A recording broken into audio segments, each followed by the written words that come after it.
que você acha da escola como instituição hoje em dia? Por exemplo, eu não gostava de estudar. Eu não gostei do meu período na escola. Não foi um período muito agradável pra mim. E muito pelo que você falou. Porque eu não queria estar ali. Tipo, eu sentia que eu era forçado a aprender algo que eu não estava interessado. Então, aquilo me dá um sentimento muito ruim de ser forçado a fazer algo que eu travo, eu não consigo fazer. Então eu tive uma experiência frustrante durante a escola e eu acho que isso é muito atribuído pelo formato da escola em si mesmo, né? A gente tá meio ultrapassado. Como que você enxerga isso? Você enxerga algum jeito da gente melhorar? Tem muitos, né? Eu acho que são vários os problemas, né? Eu penso que, em primeiro lugar, de fato, a educação ela não pode trabalhar só com aquilo que previamente interessa ao aluno. Por quê? Porque o aluno tem que, de certa forma, descobrir interesses no processo. Interesses que ele não poderia ter, porque ele não tinha condição. Mas a escola mostra, olha, isso aqui que você ainda não sabe que é legal, veja como é legal. Então, nesse sentido, há um processo de descoberta que a escola tem que patrocinar. Ponto número 2. Um dos papéis da escola, na minha opinião, é permitir uma descoberta de si, né? Em outras palavras, multiplicar experiências e dar ao aluno a chance de perceber que ele é ruim nisso, ruim nisso, ruim nisso, ruim nisso, odeia isso, mas tem um negócio que faz ele vibrar muito, que é isso aqui. Então, bom, agora você descobriu qual é a tua praia. Aliás, essa expressão dos jovens, ela é maravilhosa, né? Essa não é a minha praia. Isso tem um significado, porque isso aí nossa, desde os gregos, né? É a essência, é a natureza, é o daimon interior dos estoicos. Cada um chama isso de um jeito. E aqui hoje a gente chama de minha praia. Essa não é a minha praia, né? Então, bom, nem sempre o aluno sai da escola sabendo qual é a praia dele. Haja visto o número de tentativas de vestibular, que o cara começa uma faculdade, começa outra, sabe? Porque a escola ela foi omissa nessa tarefa. Terceiro ponto, há uma resistência às mudanças, e se você parar para pensar, o currículo escolar, ele é uma escolha. Quer dizer, eu te dou um exemplo. Todos nós aqui estudamos a Revolução Francesa, se bobear, por 3, 4 meses, né? Mas nenhum de nós aqui estudou os grandes eventos da história dos países africanos. Então você percebe que a gente estudou umas coisas e não estudou outras que poderia ter estudado. Ora, então houve uma escolha. Essa escolha foi realizada por alguém. Esse alguém fez escolhas como todo mundo faz escolhas segundo os seus interesses. Então o currículo é uma coisa política, né? É uma manifestação de poder. Alguém ali está exercendo um poder. E eu penso que isso deveria ficar mais claro para que o aluno tivesse pelo menos a oportunidade de levantar a mão e dizer, justifique o nosso programa. Justifique. Por que nós vamos estudar isso e não aquilo, né? E aí, eu tenho pelo menos um ponto que eu vou destacar, entre milhões de pontos possíveis, que é a questão da ética e da cidadania, né? Quer dizer, você estuda 4 anos de literatura, você vai na literatura portuguesa, você começa lá em Paio Soares de Taverosa, os trovadores, literatura, quer dizer, é do caralho literatura, eu amo literatura, né? E acho que devemos estudar literatura muito, mas aí você estuda também organelas citoplasmáticas em citologia, complexo de Golgi, mitocôndrias, você aprende que seno quadrado de θ mais cosseno quadrado de θ é igual a 1, e aí você atende log de A na base B é igual a X, porque B elevado a X é igual a A. E aí você vai. E aí pergunta, escuta, e na hora de viver em sociedade, na hora de viver na cidade, na hora de interagir, o que são valores éticos? Né? Aí fudeu, não tem. A palavra ética hoje é a palavra mais repetida no espaço público. Me conta assim, da onde essa palavra veio, o que ela significava antes, o que ela significa agora, qual é a diferença entre ética e moral? A moral desapareceu, ela não existe mais? O que foi que aconteceu?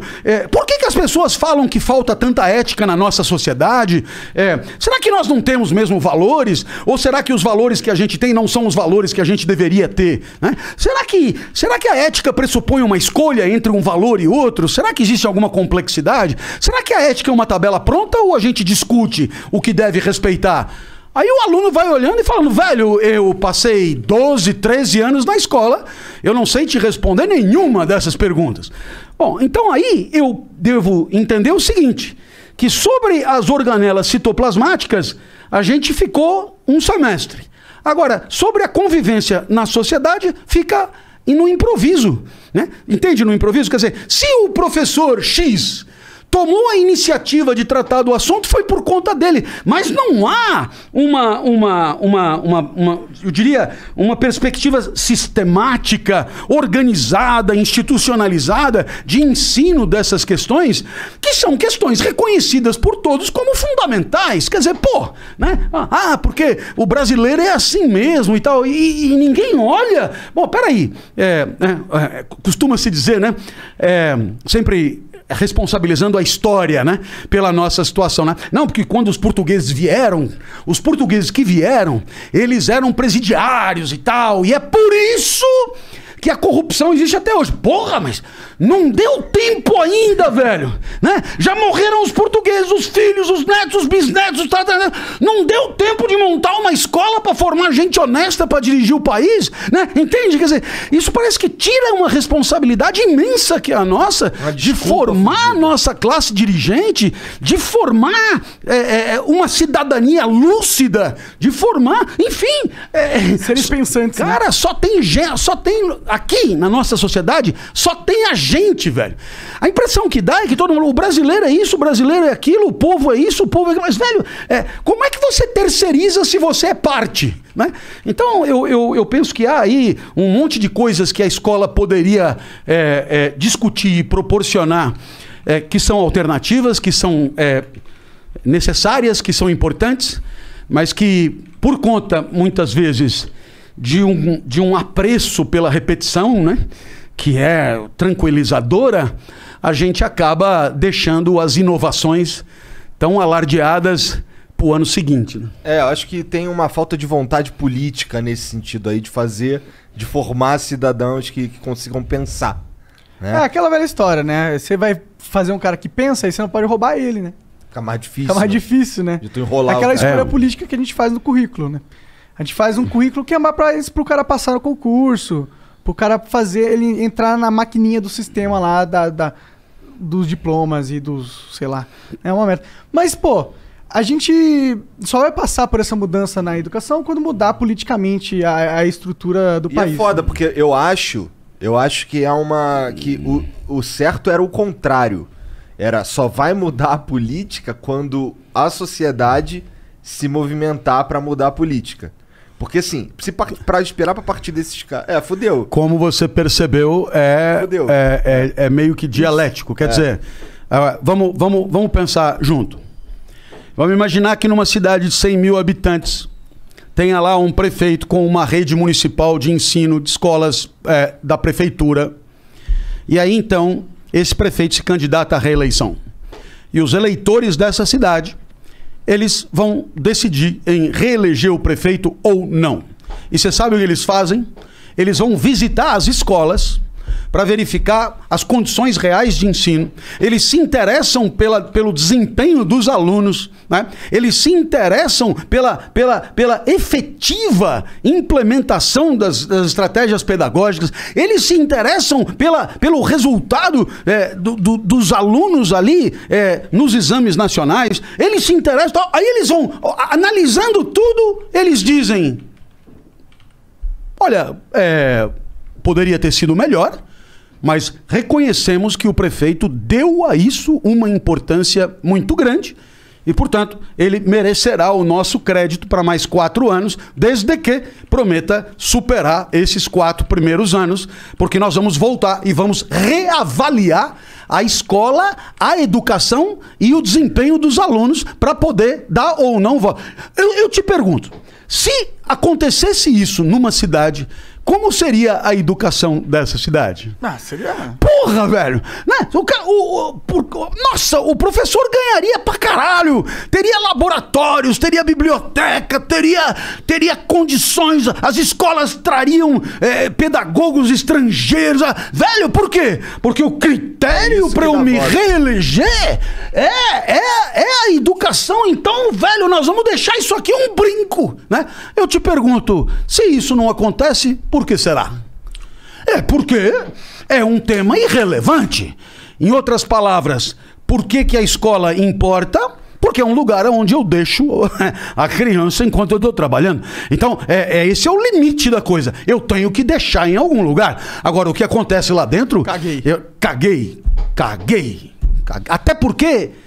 talvez nem tenha condição muito de avaliar e não tenho saco também de ir fuçar. Não é a minha praia, foda-se. O fato é que ele fica lá, se bobear ele come, ele se diverte, já tá bom demais. E aí é claro, o profissional da política, ele que luta pelo poder, ele que luta dentro de um jogo por aumentar o poder que tem, ele que luta, como aliás em qualquer ramo, por subir na carreira, ele vai observar o que é sensível, o que é efetivamente relevante na hora de votar.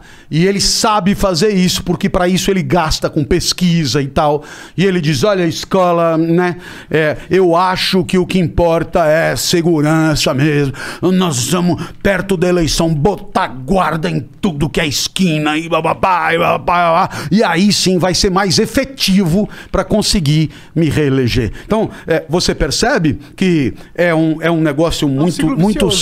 Pois é, porque se a sociedade for outra, a educação será outra. Se a educação for outra, a sociedade será outra. E o que acontece hoje é que a gente não sabe muito bem por que as coisas começaram, porque a nossa educação pública já foi bem melhor do que né? A gente não sabe muito bem o que levou a essa deterioração. Eu não sou um especialista disso, né?